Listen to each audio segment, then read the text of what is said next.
4 students can sit around a square table. Students placed 10 square tables side by side in order to make one long table for a school party. How many students could sit around this long table? Since 10 square tables are placed side by side next to each other, 3 people can sit at each of the 2 end tables. Therefore, number of people sitting at the 2 end tables is equal to 2 times 3, which is equal to 6.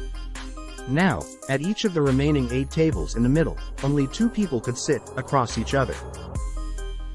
Therefore, number of people sitting at the 8 middle tables is equal to 8 times 2, which is equal to 16.